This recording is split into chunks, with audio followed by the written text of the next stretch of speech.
ಸಂತೇವಾಚಲಿ ಹೋಬಳಿ, ಮಂಡ್ಯ ಜಿಲ್ಲೆ, KR ತಾಲೂಕಿನ ಬಿಲ್ಲೆನಹಳ್ಳಿಯಲ್ಲಿ ನಾವೀಗೊಂದು ಕೆಂಪದಿಂಬ ದೇವರ ಒಂದು ಉತ್ಸವ ನಡೆಯುವಂಥ ಒಂದು ಜಾಗ ಬಂದಿದ್ದೇವೆ. ಇದೊಂದು ಭಾಳ ವಿಶೇಷ. ಯಾವ ಹಬ್ಬದಲ್ಲಿ?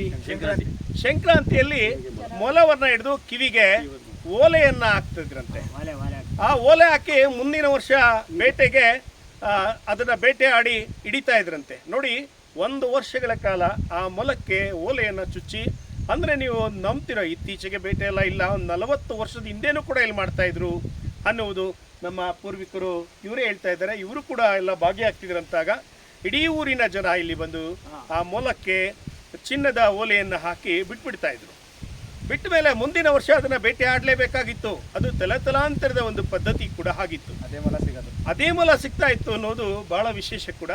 ನೋಡಿ, ನಾವು ಇತಿಹಾಸವನ್ನು ಹುಡ್ಕೊಂಡು ಹೋದರೆ ಬೇಟೆ ಮನುಷ್ಯನ ಅವತ್ತಿನ ಕಾಲದ ಸಹಜವಾದದ್ದು. ಇವತ್ತು ಹೋದರೆ ಜೈಲು. ಅವತ್ತು ಒಂದು ಬದುಕಿನ ಒಂದು ಪದ್ಧತಿ ಕೂಡ ಆಗಿತ್ತು, ಒಂದು ಹವ್ಯಾಸ ಕೂಡ ಆಗಿತ್ತು, ಆಹಾರ ಪದ್ಧತಿಯು ಕೂಡ ಆಗಿತ್ತು.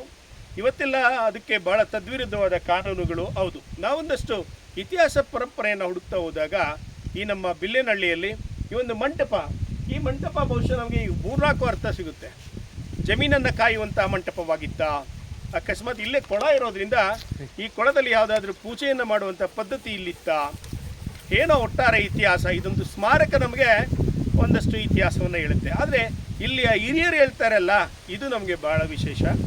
ಮೊಲವನ್ನು ಬೇಟೆ ಆಡುವಂಥ ಪದ್ಧತಿ ಅವತ್ತಿನ ಕಾಲದಲ್ಲಿ ರೈತನ ಕಸವಾಗಿತ್ತು. ರೈತನ ರಾಗಿ ಪೈರನ್ನು ಮೇಯ್ತಕ್ಕಂಥದ್ದು ಬಹಳ ಮುಗ್ಧ ಪ್ರಾಣಿನೇ ಆಗಿರ್ಬೋದು, ಅದೊಂದು ಪದ್ಧತಿ ಆಗಿತ್ತು. ಆದರೆ ಇತ್ತೀಚೆಗೆ ಇವುಗಳೆಲ್ಲ ಒಂದು 40 ವರ್ಷದಿಂದ ಎಲ್ಲವೂ ಕೂಡ ಕಣ್ಮರೆ ಆಗಿದೆ.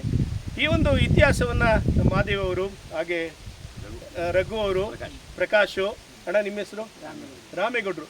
ನೋಡಿ, ರಾಮೇಗೌಡರು ಕೂಡ ತಮ್ಮ ಚಿಕ್ಕ ವಯಸ್ಸಲ್ಲಿದ್ದಾಗ, ಇವರು ಮಹಾದೇವರು ಚಿಕ್ಕ ವಯಸ್ಸಲ್ಲಿದ್ದಾಗಲೂ ಕೂಡ ಮೊಲವನ್ನು ಹಿಡಿದು ಒಂದು ಬೆಳ್ಳಿ ಅಥವಾ ಚಿನ್ನದ ಓಲೆಯನ್ನು ಹಾಕ್ತಾ ಇದ್ರು ಅಂತ ಹೇಳಿದ್ರಲ್ಲ, ಭಾಳ ವಿಶೇಷ ಅಲ್ವೇನು? ನೋಡಿ, ನಮ್ಮ ಪೂರ್ವಿಕರು, ನಮ್ಮ ಹಿರಿಯರು ಆಚರಿಸಿದ್ದ ಪದ್ಧತಿಗಳು ಇವೆಲ್ಲವೂ ಕೂಡ ಇತಿಹಾಸ ಪರಂಪರೆಯಲ್ಲಿ ಒಕ್ಕಿರುವ ವಿಚಾರಧಾರಿಗಳು, ಬಹುದೊಡ್ಡ ವಿಮರ್ಶೆಗಳು ಕೂಡ.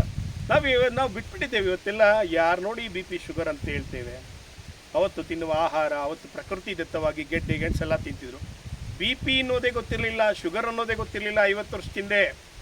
ಆದರೆ ಇವತ್ತು ಮನೆಗೆ ಹೋದರೆ ಗಂಟ್ಲುಗೊಂದು ರೋಗ, ಕಾಲ್ಗೊಂದು ರೋಗ, ಕೈಗೊಂದು ರೋಗ, ರಕ್ತಕ್ಕೊಂದು ರೋಗ, 100 ರೋಗಗಳು. ಅವತ್ತಿನ ವೈದ್ಯ ಪದ್ಧತಿ ಯಾರು ಹೇಳಿ? ನಮ್ಮಲ್ಲಿ ಹಳ್ಳಿಯರು ಗೊಡ್ಗಾರನೋ ಅಥವಾ ಮುದ್ದೆಗೆ ಮೆಣಸನ್ನು ಗೆಜ್ಜಿಬಿಟ್ಟು ಜ್ವರ ಬಂದರೆ ಕೊಡ್ತಿದ್ರು, ಜ್ವರ ಹೋಗ್ತಿತ್ತು, ದೇಹ ನಿರೋಧ ಶಕ್ತಿಯನ್ನು ತಗೊಳ್ತಾ ಇತ್ತು. ಇವತ್ತು ನಾವು ಇಂಜೆಕ್ಷನ್ನು, ಮಾತ್ರೆಗೆಲ್ಲ ಅಡಿಕ್ಟ್ ಆಗಿದ್ದೇವೆ. ಒಂದಷ್ಟು ವಿಚಾರವನ್ನು ಹಂಚ್ಕೊಂಡಿದ್ದೇನೆ.